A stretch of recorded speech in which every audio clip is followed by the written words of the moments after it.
Good afternoon. I hope this daily connection finds you well. Someone recently asked me the question, Sarah, why are you taking COVID so seriously? It's not that big of a deal. And I paused for a moment because my knee-jerk reaction was not a well thought out comment. And when I got to thinking about it more is, why am I taking COVID so seriously? Well, here's why. I have a science background. My undergraduate degree is in medical microbiology and immunology, a study of infectious diseases. And we spent some time talking about viruses. Viruses have to run a course. And we're being told by some really smart professionals in NIH and CDC that say this virus needs to run its course. And because of how it's running its course, it has reached the levels of a pandemic. I'm not saying anything new here. You all know this. And I also am very fully aware of the effects that this little virus has had on each of us, as it has completely shut us down from doing the things that we love to do, which is to gather for worship, to gather for fellowship, to bake bars and to share in coffee and goodies, to be able to sing hymns together. This little itty-bitty virus has done all that, in addition to taking the lives of many individuals. A virus has done all this. This virus has made it so that kids can't go to school, and now we are getting to that point in which we need to figure out if our kids are going to be able to go back to school in the fall. This virus has made individuals work from home when our homes aren't necessarily set up to work from home.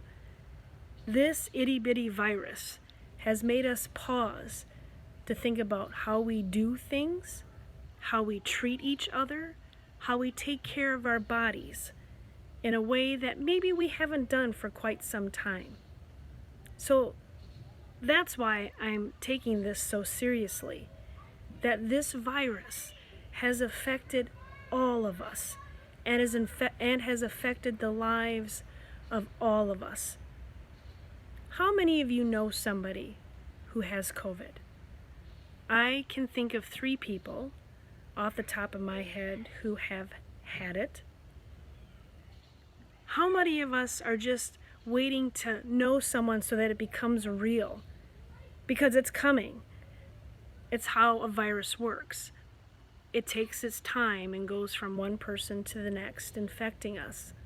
And that is why we're being asked to seriously play by the rules, to wear a mask, to be physically distant, to wash our hands, to avoid really crowded areas. And these are all very hard things to think about, especially in this time of year when we want to be together with family and friends and go hiking and biking and vacationing and getting together, and sometimes that calls us to be in large groups like the state fair. Who isn't lamenting the loss of the state fair? And yet, this virus, this little virus, can infect us all. So yes, I am taking this very seriously. I'm taking it seriously because it is infecting Black and brown bodies at a higher rate. It is infecting individuals in ways cognitively so that they aren't able to remember. It is infecting individuals, children, in ways that are troubling. This is nothing to play around with. So, yes, I'm taking it seriously. And I'm taking it seriously to the extent that I want all of you, my faithful people, to be safe, so that we can sing together again, so that we can pray together again, so that we can pass the peace again and shake hands again, that we can gather in our fireside room and eat together, and to share in Bonnie's really yummy bars that she makes. I'm missing all of that, and yet I know that if I play my part, And if we all collectively do our part, that we will get back to our regular space quicker.